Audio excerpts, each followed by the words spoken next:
Hey, welcome to the SoPro Bros Podcast. Yeah, and we're look at this. Hey. All right. We didn't script that, but hey, this is all good stuff. This is exciting for us because we're not staring at screens today. We're staring at a camera, and we get to be together. Well, you say that wasn't scripted. Like anything we ever do is scripted. I know, but that's the beauty of what we do. We love it. It is part of who we are. We can talk about anything at any time. I think last time we talked about jumping onto the airplane and packing the parachute on the way down, and that's just how we roll in so many aspects of our life and business. Not necessarily the best way to approach things, but it works for us. You find out what works for you, and that's what you stick with. Yep. So. And that is what actually makes us gel pretty good together, because either one of us is not so rigid that we don't, give a definitive no. That gets us into trouble though as well. Yeah. So, yeah. And in other countries. So, speaking of that, just got back from a trip together. That was awesome. It was a great time. We got to. I was just telling our host here, Jay, that I was home at Aloshi in the islands, pouring concrete, and then I came back and we went to another place and poured concrete all week, and then we just poured concrete this morning. That's right. On a job. So. It's what we do, though. We love it. So let's talk today about, we just had a closing last week that, and of course to get to these closings, it's a good 6-7 months that this took. So this is all the culmination of a long period of time. So I think the details aren't too fuzzy, but let's talk about Liz that we have on today as well and how this deal went down. So you tell me, because I think you're the clearest on this, how did this deal come to us, first of all? Well, we always talk about we can give interest-free loans for people to fix up their house and maximize the dollar that their house can get sold for, right? And that's something that can't always work for everybody in every house in every situation. But in this particular one, it was a good setup. And backing up from there, Liz was actually on the phone with her real estate agent and talking about getting her house listed because she was relocating, and she was driving and she drove past one of our billboards and was like, why am I not calling Matt and Don? And that's the start of it. So she kind of got her realtor off the phone and then gave us a call and said, hey, look it, guys, I need to relocate. I need my house sold, but my house needs some work and I really don't want to, put the money into it. I don't have the money to put into it. I don't have the time. I got to move. And what kind of deals can you make, in this situation? And so we kind of presented a lot of different options for her, and she picked what was the best option that she thought. And that's what we started going down. And in the interim of that, so we kind of verbally had that planned out. It was moving so quickly that we didn't even get the paper contracts out on this yet.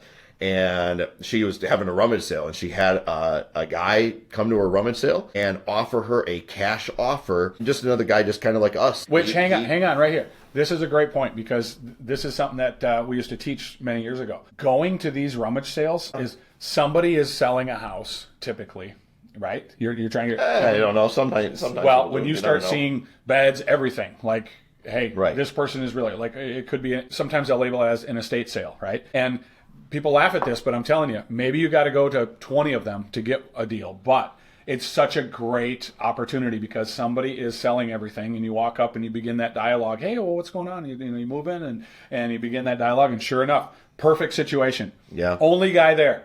Yep, I'm moving across the East Coast. I need to sell this house now. I just got to get rid of it. It needs updates. Boom. He's on the ticket. Right, He's all of a sudden got a front row seat. Oh, cash offer, huh?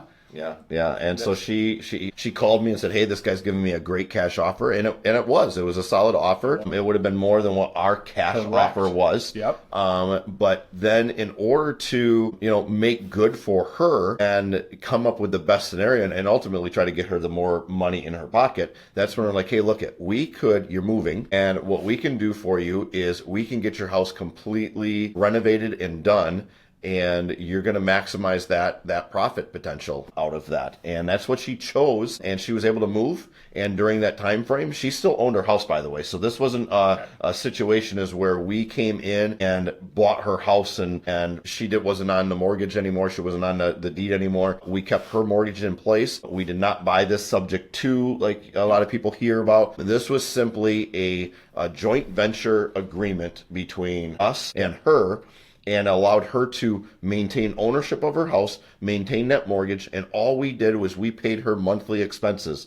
Every month, her mortgage, her taxes, her insurance, her water bill, electricity, heat, all of that. We just paid that monthly expense each and every month. Obviously, we keep track of that because that's part of what we're putting into it. And then I believe that particular one maximized. It wasn't quite the $80,000 that we say we'll give out to somebody, but it was really close. Well, we actually did, just to use the right tools, what you're talking about. I actually built a joint venture agreement for the contract, and we spelled out every detail in there. And that is a really important part, especially with somebody who's not familiar with this. To them, it's a little risky because this is not normal, right? People aren't offering this. So we built this contract to really spell out what happens in this situation, what happens in this. And we spelled out things in this particular one. We said, hey, we're going to maximize and do a do not exceed number at $60,000, for the rehab portion of it.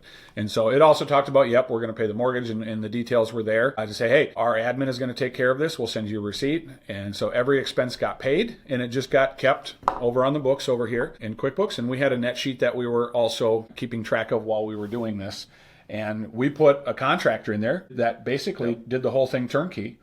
And so we actually never, Don would go to the property a few times, and we had this budget to work with. We presented that budget to the contractor and said, this is what you got to do it for, and this is our do not exceed number. And that worked out really, really well. Now, part of this and the mystery of this, and this is a really key point.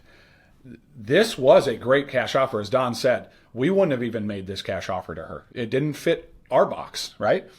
And so we were very honest with her and said, this actually is, and this is a friend also, so we'll do the work, Liz.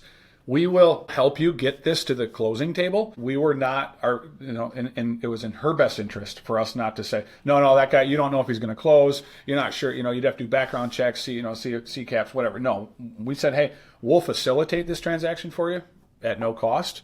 We'll get this to the closing table for you. And she surprisingly said, no, I'd rather go with you guys. Right. How did that develop? Why was that? Well, I think that was more the personal relationship in this particular case. Is she was going to make X amount of money from this, good cash offer. On, quick calculations of things, I were able to go through and sit and show her a net sheet of what she would have made from that, from that cash offer. But then this is what you can make from our joint venture state of doing things. So, and those numbers were really close. And it came down to she could walk away and make X number of dollars, or she could walk away, make the same X number of dollars, but then for a friend or people that she knew, actually help support them and put money in their pocket as well, being us. And at the end of the day, it worked out that she made more than what she did. That is that she would have. So she made more than what she would have with that original cash offer.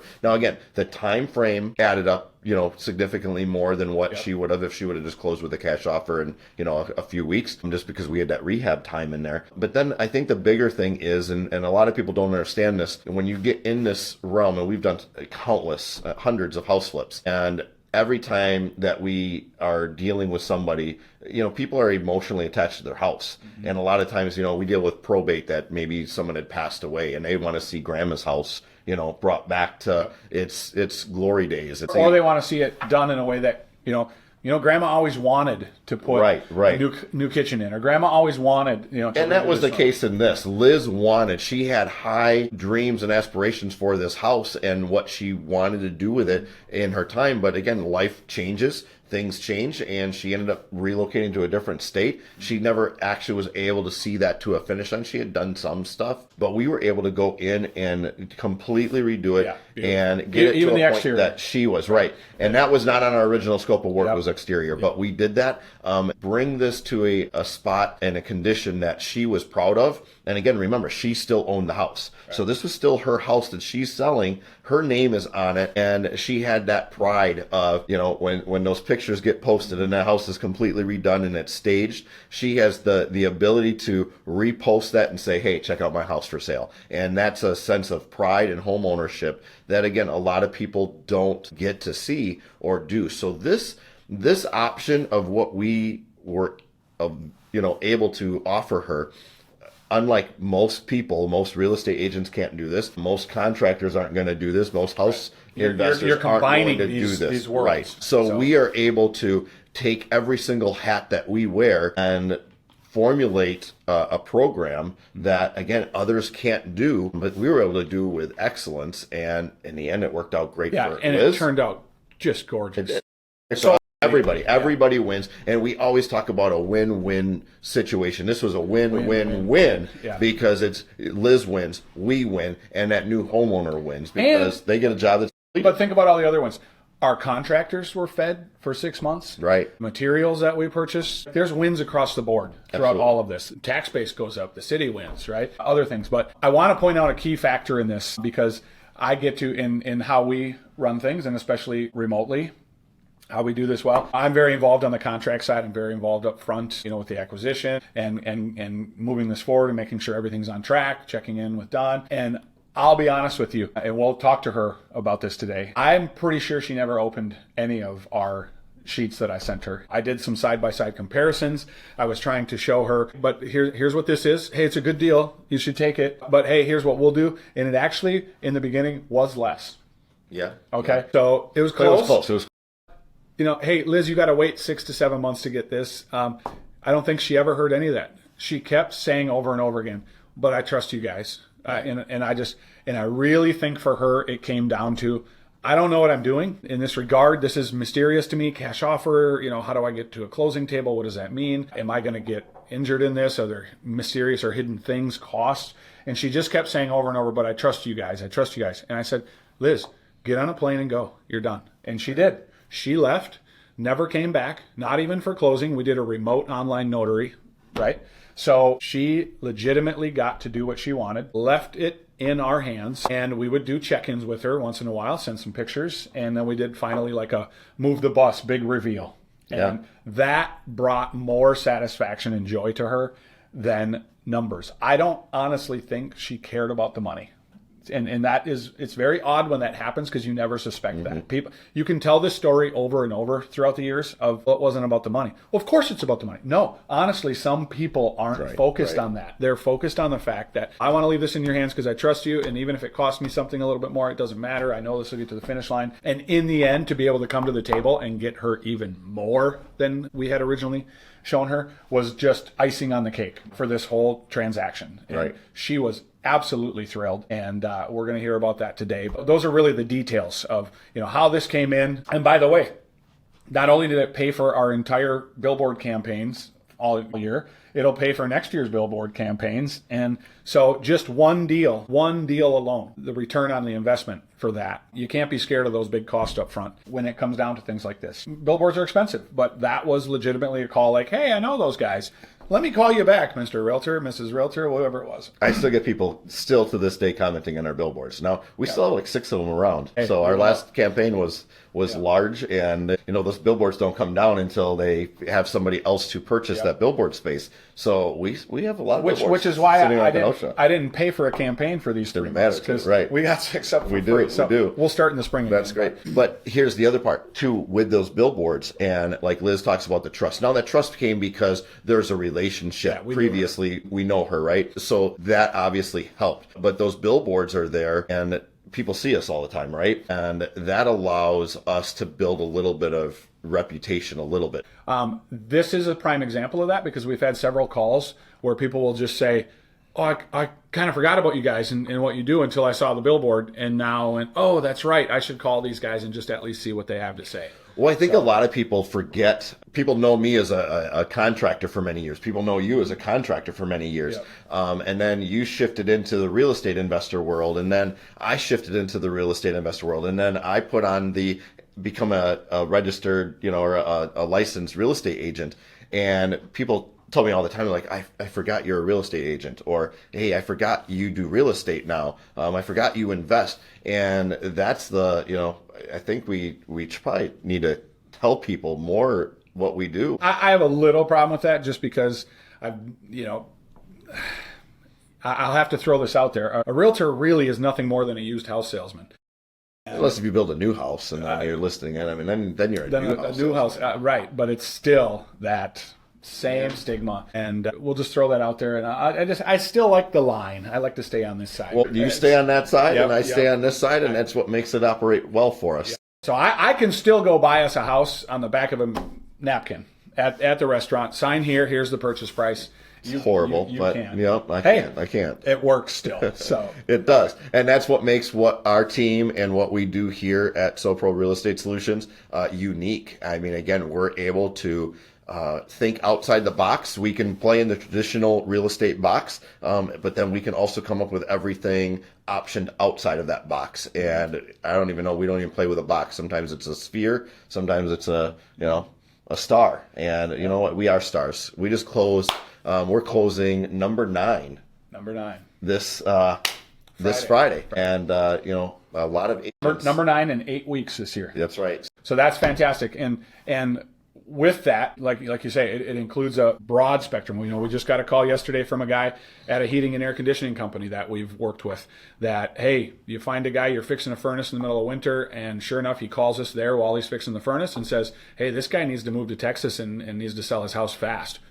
Awesome. That guy's going to pay. We're paying somebody today at 4 o'clock for a referral that we just closed on Monday or Tuesday while we were gone, and that came in as somebody that got elderly, hurt in their house, and it was a situation where they just said, hey, you guys, are you able to help with this?